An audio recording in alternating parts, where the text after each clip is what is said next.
네, 연세대학교 학생 여러분들 안녕하세요. 만나서 반갑습니다. 저는 이주원 강사고요. 오늘부터 두 번에 걸쳐서 필기시험에 대해서 강의를 진행을 하게 됐어요. 그래서 기본적으로 필기시험이라고 한다면 우리가 문제를 푸는 것이지만 이번 강의에서는 문제풀이보다는 각각의 시험들이 공기업, 사기업별로 어떤 식의 문제들이 출제가 되고 그럼 우리가 어떻게 대비를 효율적으로 할 수 있을까 이런 것들을 위주로 조금 설명을 드리도록 하겠습니다. 그래서 이번 시간에는 먼저 공공기관의 필기시험에 대해서 좀 설명을 드리고요. 다음 시간에 대기업 인적성 시험에 대해서 좀 설명을 드리도록 할게요. 그럼 바로 오늘 수업 공공기관 필기시험부터 진행을 한번 해보도록 하겠습니다. 그래서 공공기관의 필기시험은 크게 두 가지 종류의 시험으로 구분이 돼요. 직업기초능력평가가 있고 직무수행능력평가가 있거든요. 그래서 각각의 시험 유형별로 어떤 문제들이 출제가 되고 우리가 어떻게 준비를 할 수 있을지 설명을 좀 드릴 거고 이 공공기관의 필기시험 같은 경우는 그 기관이 직접 문제를 출제를 하는 것이 아니라 출제 대행사를 통해서 대신 문제를 출제를 하게 되거든요. 그래서 이런 대행사를 파악하는 것이 우리한테 굉장히 중요한 정보가 됩니다. 그래서 이런 대행사들을 어떻게 파악할 수 있을지 설명을 드리고 우리가 어떻게 시험을 준비를 할지 설명을 드리도록 하겠습니다. 그럼 바로 직업기초능력평가부터 설명을 좀 드릴게요.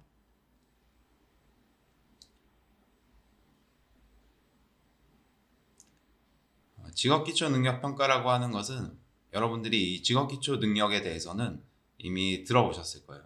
그래서 의사소통 능력부터 직업윤리까지 직업기초능력이 이렇게 10가지로 나눠져 있는데 그런 10가지 능력들을 얼마나 갖추고 있는지 이렇게 확인할 수 있는 필기시험이 직업기초능력평가가 되고 기본적으로는 적성검사 유형의 시험이다 라고 여러분들이 생각을 하시면 되겠습니다. 그래서 이 직업기초능력평가는 다시 두 가지 유형으로 크게 구분이 되거든요. 그래서 전형적인 적성검사 유형의 시험인 피셋형 유형이 하나가 있고 NCS에서만 조금 특별하게 이제 나오는 모듈형 문제들이 있어요. 그래서 이런 유형들에 대해서 조금 이따가 좀 자세하게 설명을 드릴 겁니다. 그래서 기본적으로는 적성검사 유형의 시험 이렇게 생각을 하시면 되겠어요. 그래서 직업기초 능력이 이렇게 10가지로 구분이 되어 있잖아요. 의사소통 능력부터 직업윤리까지 이렇게 나누어져 있는데 이 직업기초 능력평가는 이 10가지 영역이 전부 다 시험 문제로 출제가 되진 않아요. 물론 기업마다 차이는 있지만 일반적으로 조금 적게 출제를 하는 기업 같은 경우에는 이 10가지 영역 중에서 한 3가지 영역 정도 출제를 하게 되고요. 일반적으로는 5가지에서 6가지 영역 정도가 시험으로 출제가 되게 됩니다. 물론 10가지 영역이 전부 다 출제가 되는 그런 기업들도 있어요. 그래서 여러분들이 지원하시는 기업에 따라서 이런 출제 영역은 채용 공고를 확인하시면 다 출제 영역을 확인하실 수가 있거든요. 그래서 내가 지원하는 기업이 출제하는 영역들을 확인하셔서 그런 영역들을 학습을 해주시면 되는데 제가 여기 이렇게 빨간색으로 표시해 놓은 의사소통, 수리, 문제 해결 이 영역들은 대부분의 기업들에서 공통적으로 출제를 하는 이른바 이제 핵심 영역이라고 우리가 볼 수가 있습니다. 그리고 자원관리, 정보, 기술, 조직이 얘네들은 기업에 따라서 출제를 하기도 하고 하지 않기도 하는 이런 영역들이라고 볼 수가 있고요. 자기개발, 대인관계, 직업윤리는 사실 이제 필기시험에서는 거의 출제가 되지 않는 그런 영역들이라고 볼 수가 있어요. 그래서 기본적으로는 주로 출제가 되는 영역들은 요 7가지 영역 정도가 주로 출제가 되게 됩니다. 필기시험에서는요.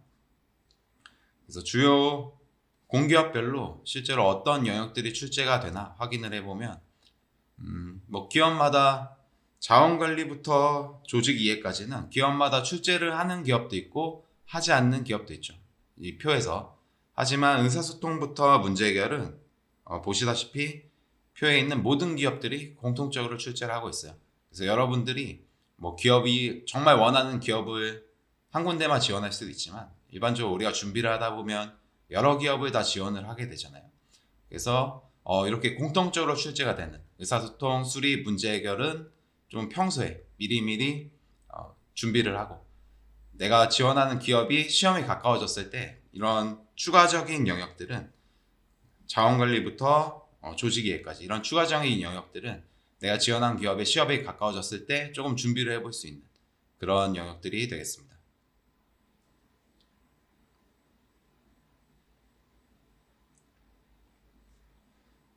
직업기초 능력의 어떤 유형에 대해서 조금 더 자세하게 설명을 드리면 먼저 피셋형이 있어요. 이 피셋형이라는 것은 피셋이라는 시험이 따로 있거든요. 공무원 시험에서 보는 적성검사 시험, 이것이 이제 피셋 시험이에요. 그래서 이 NCS 시험이 직업기초능력평가를 보통 우리가 NCS 시험이다 이렇게 부르는데 이 NCS 시험이 2015년부터 시행이 됐거든요. 그런데 처음 시행이 될 때 어떤 문제 유형들이 출제가 되나 한번 봤더니 기존에 존재하던 이 피셋 시험과 거의 유사한 형태의 문제들이 그대로 출제가 되더라. 사람들이 그러한 형태의 문제들을 피셋형이다 이렇게 부르게 됐습니다. 그런데 이 피셋형은 그러면 NCS 시험에서 그냥 공무원 시험에 나오는 문제를 따라서 내는 것이냐? 그런 것이 아니라 공무원 적성검사 시험에서도 출제가 되고 이 NCS 시험, 이것도 이제 적성검사 유형이라고 말씀드렸잖아요. 이 NCS 시험에서도 출제가 되고 그리고 사기업 인적성에서도 이 피셋형 문제들은 거의 그대로 출제가 돼요. 그래서 이 피셋형은 그냥 뭐 따라서 출제를 한 것이 아니라 적성검사형의 표준형이 피셋형이다. 이렇게 여러분들이 이해를 해주시면 되겠습니다. 그래서 이 피셋형 문제는 적성검사 모든 종류의 적성검사 시험에서 조금 공통적으로 출제가 되는 적성검사의 표준형, 이렇게 여러분들이 이해를 하시면 되겠고 직업기초 능력의 능력별로 이제 따져본다면 이 피셋형 문제는 모든 영역에서 출제가 되는 것은 아니고요. 피셋형 문제가 나올 수 있는 영역들은 요 표에 나와 있는 의사소통, 수리, 문제해결, 자원관리 요 4가지 영역만 피셋형으로 출제가 되게 돼요. 그래서 이 피셋형의 특징이라고 할 수 있는 것은 기본적으로 문제를 푸는데 필요한 배경 지식이 거의 필요가 없다, 이런 특징이 있습니다. 그래서 어떤 내용을 알아야만 우리가 문제를 풀 수 있는 것이 아니라 그냥 문제를 보고 문제에서 요구한 대로 잘 따라서 하면 문제를 풀 수 있는 그런 문제가 이제 피셋형 문제가 되거든요. 그래서 기본적으로 독해 능력이라든가 계산 능력 혹은 논리적인 사고력 이런 것들을 요구를 하는 것이 피셋형 유형이에요. 그런데 이런 유형들은 오히려 우리가 체감 난이도가 조금 높을 수밖에 없겠죠. 그런 기본기들이 필요하다 보니까. 그래서 우리가 공부하는데 조금 시간도 걸리고 체감 난이도도 높아서 평균이 낮게 형성되다 보니까 상대적으로 변별력을 조금 가질 수 있는 그런 유형이 피셋형이다. 이렇게 여러분들이 생각을 하시면 되겠습니다. 그리고 여기 주요 출제 기관으로 나와 있는 기업들은 휴노라던가 ORP 연구소 이런 기업들은 출제 대행사예요. 근데 이 출제 대행사들은 본인들이 내는 출제 스타일이 거의 정해져 있거든요. 그래서 대표적으로 피셋형으로 많이 출제를 하는 그런 채용 대행사들입니다. 이거에 대해서는 역시 조금 이따가 다시 설명을 드리도록 하겠습니다. 그리고 이 두 번째 유형은 모듈형이에요. 모듈형은 NCS 시험에서만 나오는 조금 특이한 유형이라고 볼 수가 있고 기본적으로는 뭐 암기 과목의 성질을 가지고 있는 그런 유형이라고 생각을 하시면 되겠습니다. 그래서 10가지 직업기초 능력에 대해서 역시 마찬가지로 산업인력공단에서 만들어 놓은 직업기초 능력 학습 모듈이라는 것이 있거든요. 그런데 이 학습 모듈에는 어떤 특정한 이론이나 내용들이 들어가 있어요. 그래서 이런 이론이나 내용들을 바탕으로 출제가 되는, 그리고 그런 이론들을 알아야지 풀 수 있도록 출제가 되는 것이 이런 모듈형 문제다, 이렇게 생각을 하시면 되겠습니다. 그래서 학창 시절로 따져본다면 피셋형은 뭐 주요 과목 이렇게 생각을 하시면 되겠고요. 모듈형은 암기 과목, 이렇게 여러분들이 좀 편하게 이해를 하시면 되겠어요. 그렇다면 모듈형은 아까 피셋형은 의사소통, 수리, 문제해결, 자원관리 4가지 영역에서만 출제가 된다고 말씀드렸잖아요. 그렇다면 모듈형은 나머지 6가지 영역에서 출제가 되냐? 그런 것이 아니라 학습 모듈은 10가지 영역이 전부 다 학습 모듈이 있기 때문에 10가지 영역이 전부 다 모듈형으로 출제가 될 수가 있습니다. 그래서 의사소통부터 직업윤리까지 10가지 영역이 전부 다 모듈형으로는 출제가 가능해요. 물론 나머지 의사소통 수리 문제 해결 자원관리를 제외한 나머지 6가지 영역은 모듈형으로만 출제가 되는 그런 영역들입니다. 그래서 역시 마찬가지로 이런 출제 대행사들, 커리어 케어라든가 휴스테이션, 한국사회능력개발원 이런 기업들은 역시 출제 대행사들이고 대표적으로 모듈형으로 출제를 하는 그런 대행사들이에요. 그래서 이런 암기 과목들은 우리가 공부를 하는 방식 자체가 너무 먼저 공부를 하면 암기를 미리 다 해놨다고 하더라도 시험에 가까워졌을 때 시간이 조금 지나고 나면 금방 까먹잖아요. 그래서 미리 공부를 하기보다는 조금 시험이 가까워졌을 때 집중적으로 암기를 하면서 문제풀이 쭉 하는 식으로 대비를 할 수 있는 그런 영역이 모듈형이다. 이렇게 생각을 하시면 되겠습니다. 그래서 다시 한번 정리를 해보면요. 피셋형과 모듈형, 크게 이제 2가지 유형으로 분류를 할 수가 있는데 이 직업기초능력평가가 피셋형은 그 중에서 의사소통, 수리, 문제해결, 자원관리 4가지 영역에서 출제가 되는 유형이고 모듈형은 10개 영역 전부 다해서 출제가 되는 그런 유형이에요.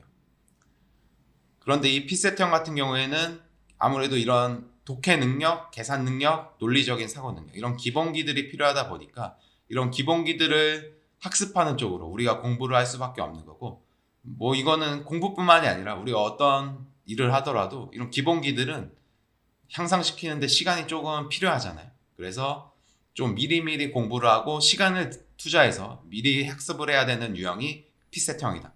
이렇게 생각을 하시면 되는 거고 모듈형은 암기식이기 때문에 그래도 어느 정도 짧은 기간이라도 우리가 시간을 좀 투자하면서 암기할 거 암기하고 문제풀이를 많이 하면 충분히 대비를 할 수 있는 파트가 모듈형이다.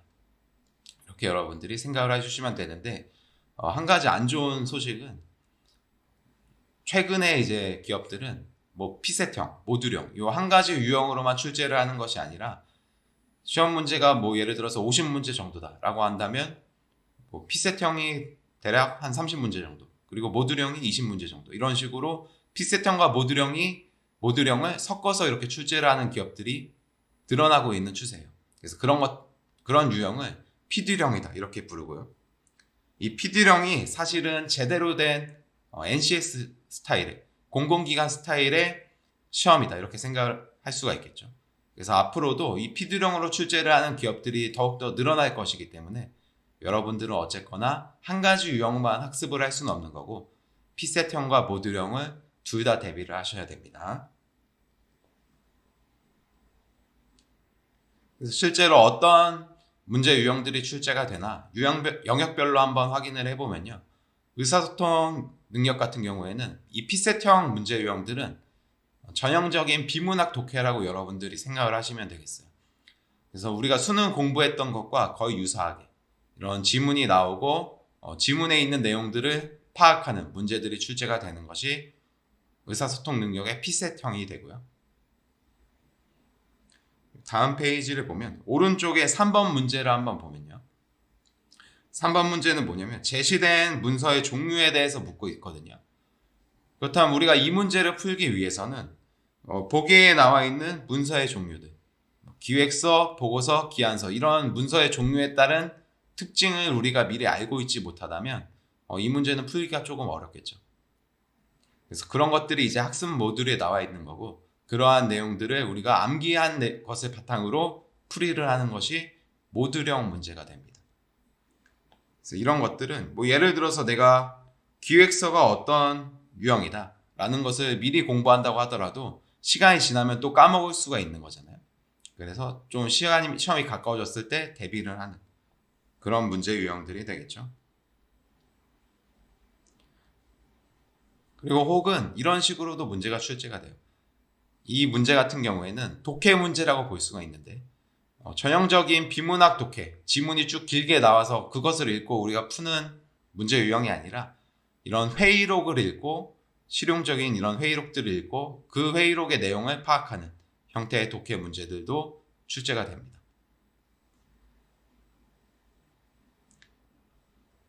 다음으로 수리 능력에 대해서 보면요.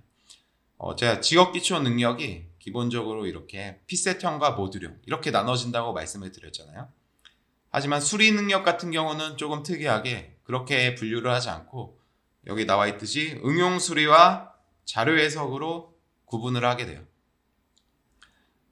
그래서 피셋형, 모듈형 구분하는 것이 아니라 응용 수리와 자료 해석 이렇게 구분을 하게 되고, 응용 수리 같은 경우에는 어떤 문제 유형들이 출제가 되냐면 우리가 중학교, 고등학교 때 배웠던 수학 문제, 그것들이 거의 그대로 출제가 된다고 생각을 하시면 되겠습니다. 그런데 뭐 중학교 때, 고등학교 때 배웠던 문제들이 전 영역에 걸쳐서 다 출제가 되는 것은 아니고요. 자주 출제되는 내용들이 한번 적어보면 방정식 문제라던가 이런 소금물 농도 구하는 문제, 이런 것들이 이제 방정식 문제가 되잖아요.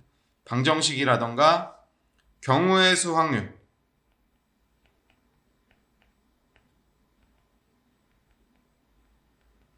혹은 수열 문제, 또 집합, 이런 우리가 중학교 때, 고등학교 때 배웠던 수학 문제들의 일부분이 출제가 되게 돼요.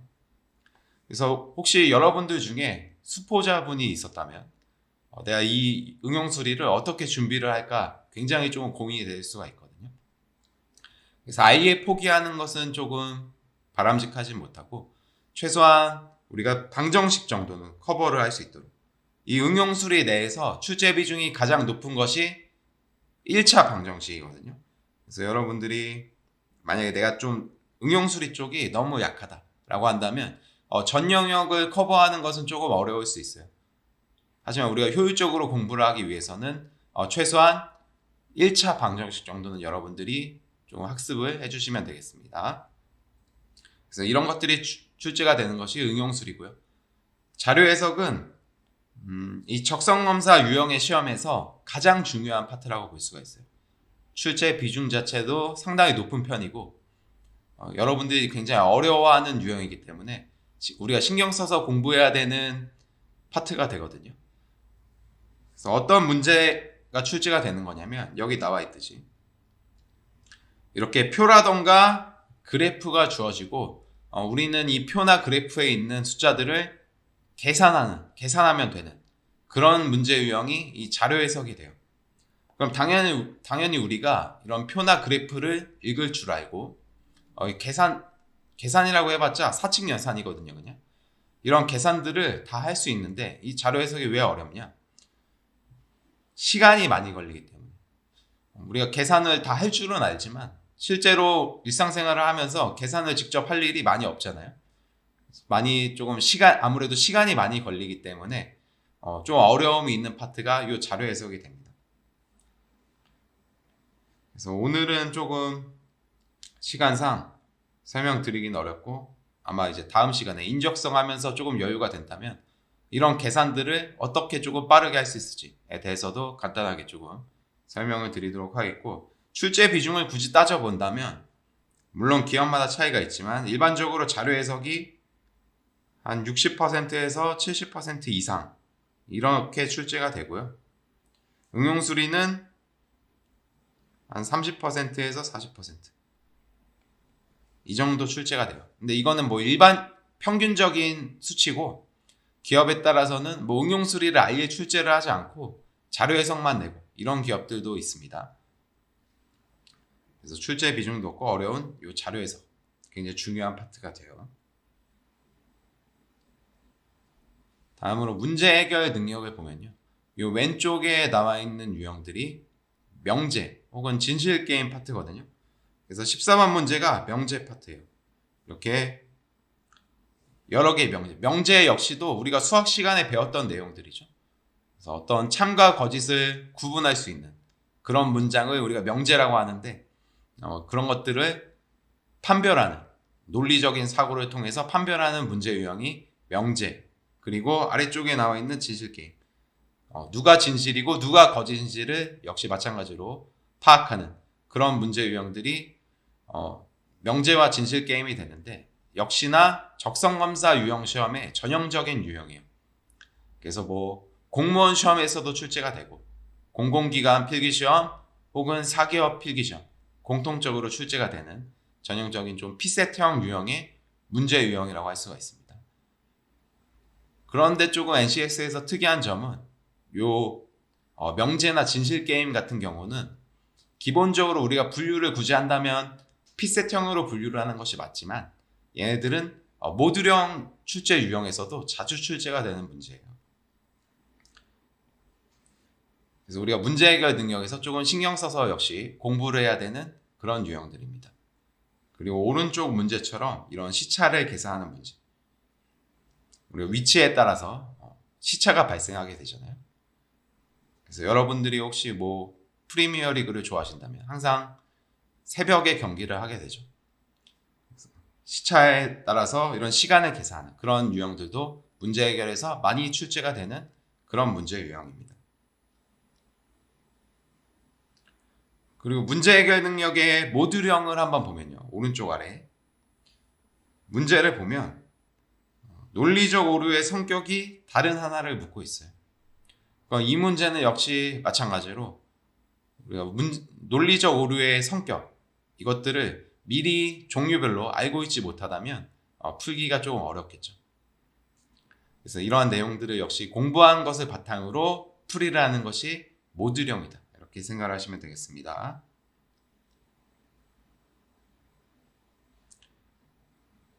다음으로 자원관리 유형을 한번 보면요. 요 왼쪽에 나와 있는 것은 게임 이론에 나오는 보상행렬이라고 하는데 기본적으로 경제학에서 다루는 내용이거든요. 그리고 오른쪽에 나와 있는 문제는 직접 비용과 간접 비용에 대해서 묻고 있는데 이것은 회계학, 원가 회계에서 나오는 내용들이에요. 회계학은 뭐 회계학으로 그냥 따지기도 하고 경영학의 일부로 우리가 생각을 하죠. 그래서 이 NCS라는 것이 뭐 결국에는 기업에 들어가서 일을 잘할 수 있는 능력에 대해서 묻는 것이다 보니까 이렇게 경제나 경영, 전공에 나오는 내용들도 일부 포함이 되어 있습니다. 그래서 이런 문제들도 원래는 뭐 경제학이나 경영학에서 다루는 내용이지만 NCS 시험에서도 출제가 될 수 있는 그런 유형들이 NCS에도 일부 포함이 되어 있어요.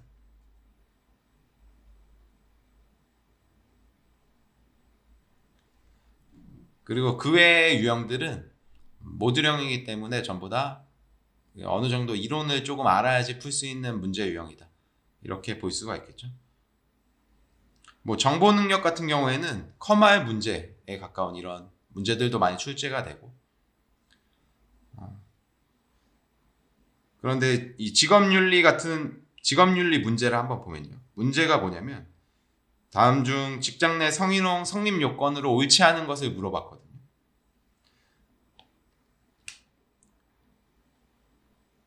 그런데 지금 요 3번 보기를 한번 보게 되면 요 3번 보기는 우리가 공부를 굳이 하지 않더라도 딱 봐도 이상하다라는 것을 조금 느낄 수가 있겠죠. 그래서 이런 식으로 일부 모듈형 문제는 뭐 어떤 내용을 공부해야만 우리가 알 수 있는 게 아니라 그냥 상식적인 수준에서도 충분히 답이 나오는 그런 유형의 문제들도 약간은 이제 포함이 되어 있습니다.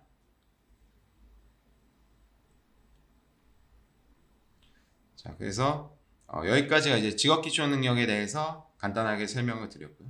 다음으로 이제 직무수행 능력에 대해서 역시 설명을 좀 드리도록 하겠습니다. 이 직무수행 능력 평가는 기본적으로 여러분들 전공시험이라고 생각을 하시면 되겠어요. 그래서 여러분들이 지원하신 직렬에 따라서 전공과 관련된 시험을 보는 것이 직무수행 능력 평가다. 이렇게 생각을 하시면 되겠고 기본적으로 사무나 행정직 같은 경우는 여기 크게 시험을 보는 과목이 일반적으로 4가지 과목 정도를 시험을 보게 됩니다. 경영, 경제, 행정, 법 이렇게 시험을 보게 되는데 역시나 이 4개를 전부 다 시험을 보는 것은 아니고 기업마다 이 중에서 단일 전공이라고 한다면 이 4개 중에 한 과목을 시험을 보는 것이 단일 전공이에요. 그리고 상경 법정 통합이 있는데 상경 통합은 경영과 경제 그리고 법정 통합은 행정과 법학 이렇게 2개씩 나눠서 시험을 보는 기업들도 존재를 하고요. 혹은 이렇게 사통합 시험이라고 해서 이 4가지 과목을 전부 다 시험을 보는 기업들도 있어요. 그래서 당연히 시험 보는 과목이 많아지면 아무래도 출제 난이도 자체는 조금 낮아지겠죠. 그래서 많은 과목을 시험을 보는 기업들은 그래도 문제는 조금 더 쉽게 이렇게 출제가 되고, 단일 전공 같은 경우에는 학부 수준 정도로 출제가 된다. 시험 문제가. 이렇게 여러분들이 생각을 하시면 되겠습니다.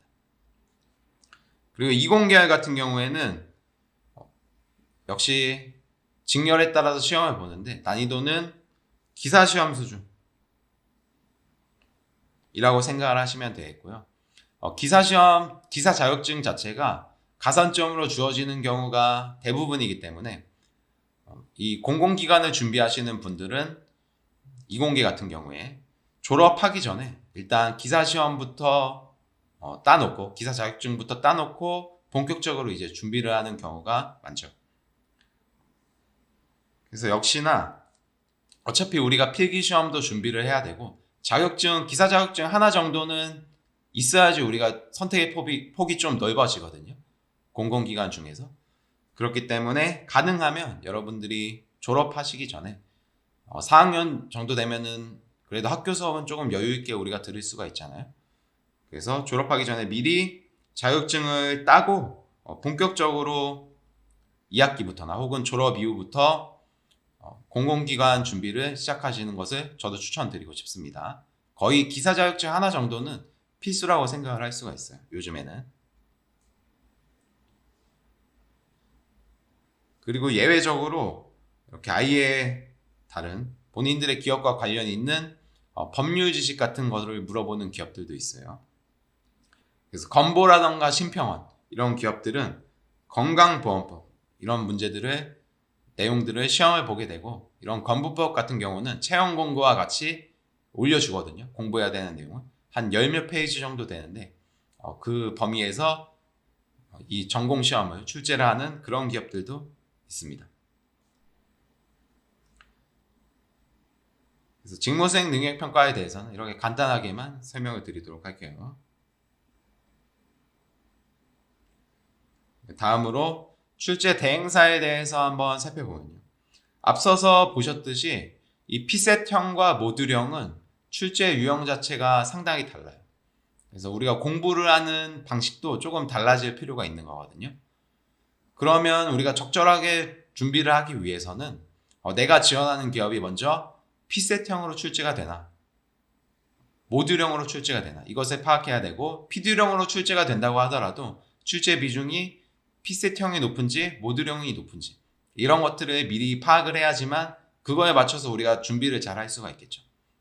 근데 말씀드린 대로 이런 공공기관의 필기시험은 기업들이 자체적으로 출제를 하는 것이 아니라 전문 대행업체들을 통해서 문제를 출제를 하게 되기 때문에, 이런 대행업체들을 미리 파악을 하는 것이 내가 지원하는 기업이 어떤 유형의 문제가 출제가 될지 이것을 예측하는 데 있어서 중요한 지표가 됩니다.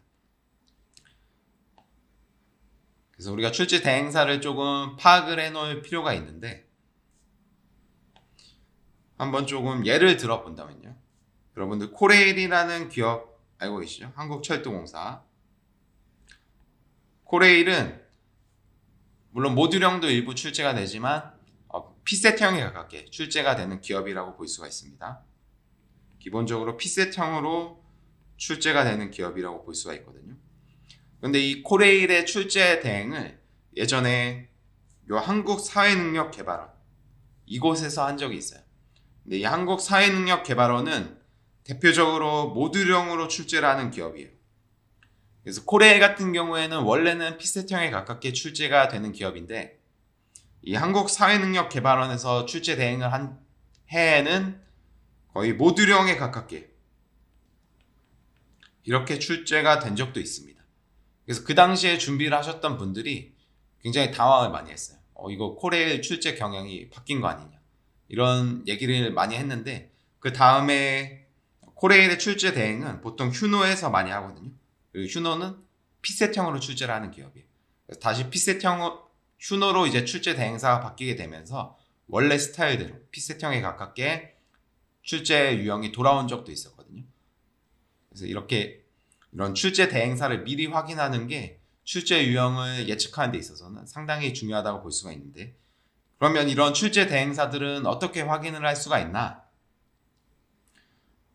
요 나라장터라는 사이트에 들어가 보시면 이런 공공기관의 대행 용역 이런 계약들은 어느 정도 규모가 있는 그런 계약이라면 전부 다 이런 나라장터라는 홈페이지 사이트에서 이런 채용 절차가 아니라 선정 절차를 입찰 공고를 내고 그 결과를 전부 다 공시를 하게 되어 있어요. 이 나라장터라는 사이트에. 그래서 이 사이트에 들어가셔서 여러분들이 이렇게 채용 대행이라던가 여러분들이 원하는 기업명으로 검색을 하시면 이런 대행 용역과 관련된 이런 입찰들이 쭉 뜨거든요. 그래서 그걸 클릭해서 들어가 보시면 어떤 기업이 낙찰이 됐는지 확인을 할 수가 있고요. 혹은 조금 규모가 작은 계약 같은 경우에는 이렇게 공개 입찰을 통해서 진행하지 않고 바로 계약을 맺어버리는 경우도 있거든요. 그래서 그런 경우에는 해당 공공기관의 홈페이지에 들어가셔서 역시 경영 공시자료에 들어가 보시면 이런 계약 현황에 대해서 전부 다 공개를 하게 되어 있어요. 공공기관 같은 경우에는. 그래서 이 현황에 대해서 계약 현황에 대해서 클릭해서 엑셀 파일을 확인을 해보시면 어떤 기업들이 대행업체로 선정이 되었는지 이런 것들을 확인하실 수가 있는데 이런 나라장터 사이트라든가 이런 공공기관 홈페이지에 들어가서 검색하는 것은 아무래도 조금 번거로울 수 있거든요. 그래서 여러분들이 조금 편하게 검색을 하고 싶으시면 이런 채용 커뮤니티들 들어가 보시면 그런 커뮤니티들에는 정보를 많이 가지고 계신 분들이 계세요, 항상. 그래서 그런 분들한테 올해 이 기업 대행업체 누가 됐나요? 이렇게 질문을 해주시면 그분들이 친절하게 답변을 해주실 겁니다. 그래서 그런 식으로 조금 더 간단하게 우리가 파악을 해볼 수도 있습니다.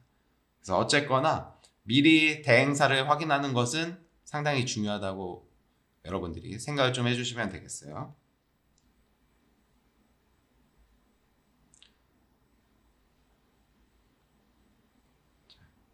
그래서 대행사 확인까지 좀 살펴봤고 마지막으로 그럼 우리가 이 시험을 어떤 식으로 효율적으로 준비를 할 수 있을까에 대해서도 조금 설명을 드리도록 하겠습니다. 그래서 역시 기본적으로 우리가 준비를 잘 하기 위해서는 먼저 목표 기업부터 확실하게 설정이 돼야겠죠. 그래서 기업마다 출제 스타일이 달라서 그런 것도 있지만 요 필기시험 자체가 필기시험만 따로 있는 것이 아니라 어쨌거나 채용 절차에 있어서 하나의 어떤 절차로 들어가 있는 거잖아요. 그래서 서류와 필기가 어떻게 보면 다 연관이 될 수밖에 없는 건데 보통 공공기관 같은 경우에는 요새는 서류를 적부로 하는 기업들도 많이 존재하고 있죠. 서류가 적부인 기업들 같은 경우에는 서류 통과율이 거의 99%가 나오잖아요. 그래서 이렇게 서류 통과율이 높게 나오는 기업 같은 경우에는 어쨌거나 면접에 갈 수 있는 인원은 한정적인데 그 인원을 서류에서 걸러주질 않으니까 전부 다 필기에서 많이 떨어뜨릴 수밖에 없겠죠. 서류가 적부인 기업들은. 그래서 그런 기업들은 기본적으로 필기 경쟁률이 굉장히 높아지게 되는 거고 그런 기업들을 내가 준비를 한다면 그만큼 필기를 더 신경 써서 굉장히 열심히 준비를 해야겠다. 이렇게 미리 여러분들이 생각을 할 수가 있는 거고 반대로 생각하면 내가 만약에 필기 공부를 조금 해봤는데 필기 시험이 나랑은 너무 안 맞는 것 같다. 이럴 수 있잖아요. 공부를 해도 나는 이 필기 시험 점수를 올리는 게 사실 좀 쉽지 않을 수 있다. 이런 생각이 들 수 있거든요. 여러분들이. 그래서 그런 생각이 든다면 역으로 그렇다면 나는 서류가 적부인 기업들보다는 서류에서 많이 탈락시키는 기업 서류에서 조금만 뽑는 기업은 그만큼 필기시험 경쟁률도 낮아지게 될 거잖아요. 그런 기업들 위주로 준비를 해야겠다. 이런 식으로도 전략을 짤 수가 있기 때문에 그래서 이런 나의 상황에 따라서 목표 기업을 먼저 여러분들이 확실하게 설정을 하셔야 되는 거고요. 그리고 필기시험에 대해서 말씀을 드리자면 여러분들이 필기시험을 보통 언제 준비를 하시냐면 이제 서류 합격 발표가 나면 그때부터 필기시험을 준비하는 경우가 많거든요. 그런데 서류 합격 발표부터 필기시험까지는 길어야 2주예요. 보통 한 일주일 정도면 다 시험을 보게 되고 길어야 2주 정도 있다가 시험을 보기 때문에 그러면 우리가 서류 합격 발표 이후부터 준비를 하게 된다면 공부할 시간이 상당히 부족하게 되겠죠. 그런데 이 2주 정도 시간이면 앞서서 말씀드린 유형 중에서 모듈형은 그래도 어느 정도는 준비를 할 수가 있거든요. 하지만 이 피셋형 같은 경우는 요 정도 시간 준비해서는 사실은 성적을 올리는 게 거의 어렵다고 볼 수가 있습니다. 왜냐하면 기본기 위주로 결국에는 준비를 할 수밖에 없기 때문에. 그런데 이 피셋형과 모듈형 중에서 결국 변별력을 갖는 유형은 피셋형이기 때문에, 모듈형은 여러분들이 대부분 다 잘 하시거든요. 그래서 어려워하는 파트, 점수가 갈리는 파트는 피셋형이기 때문에 여러분들이 보다 빠르게 합격을 하기 위해서는 피셋형을 잘 준비를 해야 되고, 피셋형을 잘 준비를 하기 위해서는 이렇게 1, 2주 만에 준비를 하는 것이 아니라 적어도 한 2, 3개월. 그래서 보통 공부하시는 분들은 한 6개월 이상을 잡고 공부를 하시거든요. 제대로 이제 준비를 하시는 분들은. 그래서 한 최소한 2, 3개월 이상은 꾸준히 준비를 해야만 이 피셋형에 제대로 대비를 할 수가 있기 때문에 여러분들이 이렇게 시험에 촉박해서 준비를 하시지 마시고 반드시 좀 미리미리 해야 된다. 이렇게 조금 강조를 드리고 싶습니다. 그리고 일부 기업 같은 경우에는 요 면접 전형에서도 필기시험 결과가 일부 반영되는 기업들이 있어요. 그래서 그런 경우에는 여러분들이 역시 채용 공고를 잘 확인을 하셔서 체크를 잘 해놓으셔야 되고요. 그래서 주요 기업들별로 서류를 어떻게 평가하는지 좀 한번 나눠보면, 여기 나와 있는 기업들은 서류를 적부로 하는 기업들이에요. 그래서 여러분들이 만약에 여기 나와 있는 기업을 지원을 하신다면 필기시험을 굉장히 열심히 준비해야 된다 라고 생각을 할 수도 있는 거고, 혹시 내가 여기에 있는 기업을 지원하지 않는다 라고 하더라도 여기 있는 기업들은 서류를 그냥 지원만 하면 필기시험을 볼 수 있는 자격이 주어지는 거거든요. 서류 적부라는 것은. 그래서 만약에 지원하지 않는다고 하더라도 시간적 여유가 좀 되시면 여기 있는 기업들은 채용 공고가 떴을 때 한 번 정도 서류를 지원을 해서 필기시험 경험을 좀 쌓을 수도 있는 그런 기업들 리스트라고 볼 수가 있겠습니다.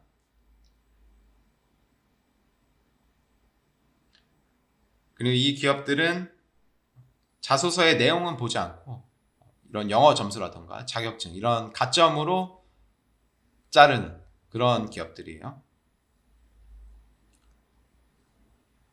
그래서 보통 뭐 컴알이라던가 한국사 이런 것들이 기본적으로 자격증으로 들어가겠죠. 영어 점수라던가.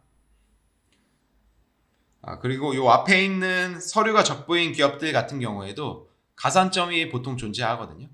그래서 서류가 적부인 경우에는 가산점이 보통 필기시험으로 들어가게 되고, 필기시험으로 들어가는 경우에는 역시 문항수에 따라 조금씩 차이는 있지만 평균적으로 봤을 때 자격증 한 개당 필기시험 한 문제에서 두 문제 정도,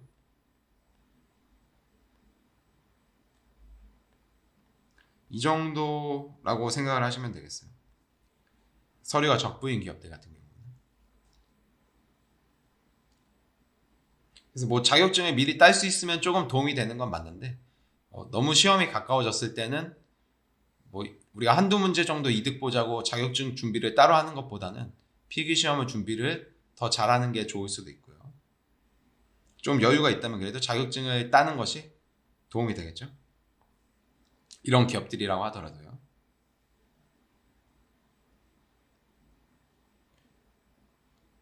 그리고 여기 나와 있는 리스트는 자기소개서의 내용을 보는 기업들이에요. 만약에 내가 필기시험은 조금 어렵겠다라는 생각이 든다면 건보라던가 신평원 이렇게 7배수밖에 안 뽑는 이런 기업들은 필기 경쟁률이 상당히 낮기 때문에 그럼 자소서를 잘 써서 이런 기업들 위주로 한번 준비를 해볼 수도 있는 거죠.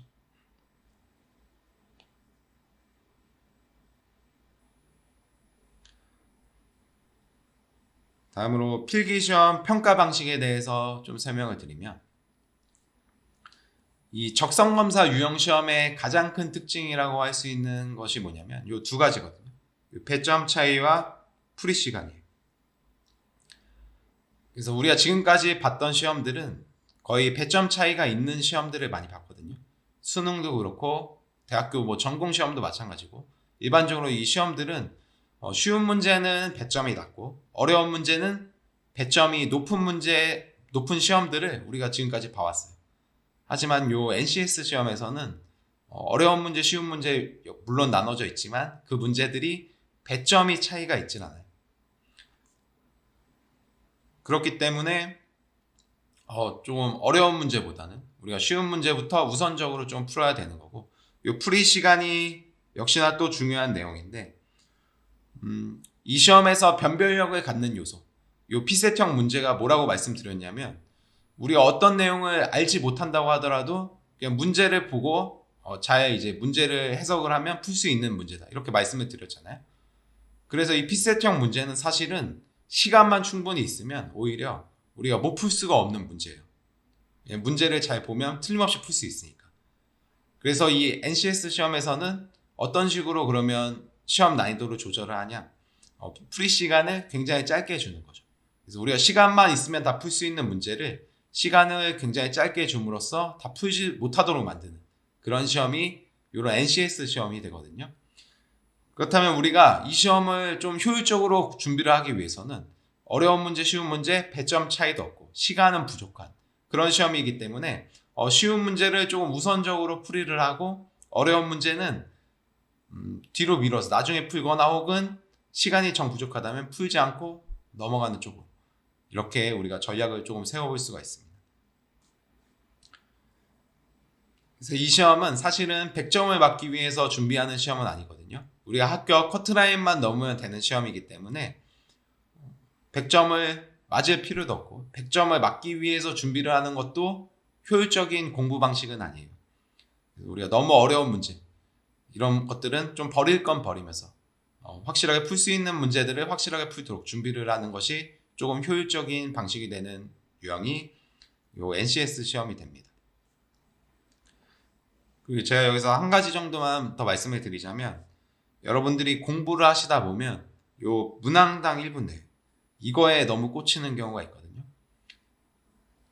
그래서 이게 평균적으로는 맞아요. 보통 한 50문제 정도 시험을 본다 라고 하면 50분 혹은 60분 이 정도 시간이 주어지거든요. 그래서 평균적으로 따진다면 문항당 1분 내외가 맞긴 한데, 그렇다고 해서 이게 우리가 모든 문제를 1분 내에 풀어야 된다는 얘기는 아니거든요. 쉬운 문제가 있고 어려운 문제가 있기 때문에 어떤 문제는 1분이 아니라 30초 만에 풀어야 되는 문제도 있는 거고, 어떤 문제는 2분이 걸려서 풀 수밖에 없는 그런 문제들도 있어요. 그런데 여러분들이 준비를 많이 하시다 보면 모든 문제를 1분 안에 풀려고 이렇게 막 공부를 하시는 분들이 계시거든요. 그런데 만약에 내가 2분짜리 문제를 1분 만에 풀려고 하면 어떻게 되겠어요? 그거는 문제를 빨리 푸는 게 아니라 대충 풀게 되는 거잖아요. 그런데 그런 식으로 준비를 하면 아무래도 조금 실력이 잘 늘지 않겠죠. 그래서 평균적으로 1분 내외인 것은 맞지만, 여러분들이 준비를 하시는 데 있어서 모든 문제를 1분 안에 풀겠다, 이런 식으로 접근을 하는 것은 좋지 않은 접근 방식이고, 문제의 난이도에 따라서 여러분들이 시간 배분을 잘 하셔야 되는 그런 이제 시험이 되겠습니다. 그리고 꽈락과 감점에 대해서 또 설명을 드리면, 꽈락 같은 경우는 뭐 현 시점에서는 사실은 고려를 별로 할 필요가 없는 그런 내용이 되겠죠. 현실적으로 경쟁률이 꽈락을 걱정할 정도의 점수면 어차피 필기시험 합격을 못하기 때문에 꽈락이 있는 기업이라고 하더라도 현 상황에서는 굳이 고려를 할 필요가 없고요. 다만 꽈락 중에서 이렇게 영역별로 꽈락이 있는 경우가 있어요. 그러니까 보통은 그냥 직업기초능력 전체 합계 점수 혹은 평균 점수, 이걸로 꽈락을 내거든요. 그런데 일부 기업들은 그렇게 하지 않고 뭐 의사소통 따로, 문제 해결 따로, 이런 식으로 꽈락을 매기는 경우가 있어요. 그래서 이렇게 영역별로 따로 꽈락을 매기는 기업 같은 경우에는 우리가 영역별로 꽈락을 나오지 않도록 적절하게 점수를 확보할 수 있도록 공부를 해야 된다. 이 점만 조금 주의를 하시면 되겠습니다. 그래서 역시 채용 공고를 통해서 우리가 확인할 수 있는 내용이겠죠. 영역별로 꽈락이 있는지.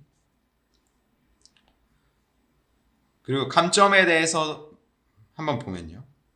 감점이 있는 경우에 이 예시를 한번 보면 뭐 기업들이 꼭 점수를 이런 식으로 한다는 것이 아니라 이건 예시지만 대충 이 정도의 느낌으로 가는 거거든요.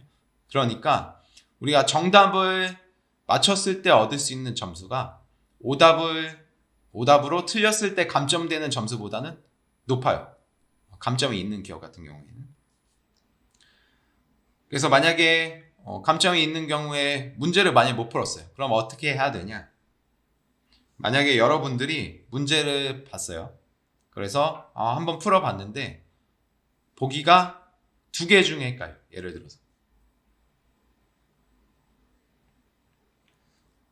오지선다라고 봤을 때 한 3개 정도는 확실히 답이 아니다 라고 해서 제외를 시켰는데 2개 중에 답이 헷갈리는 경우라면 이 정도는 우리가 아무래도 정답을 맞췄을 때 얻을 수 있는 점수가 높기 때문에 기대값상 감점이 있는 경우라고 하더라도 한번 찍어볼 수 있겠죠.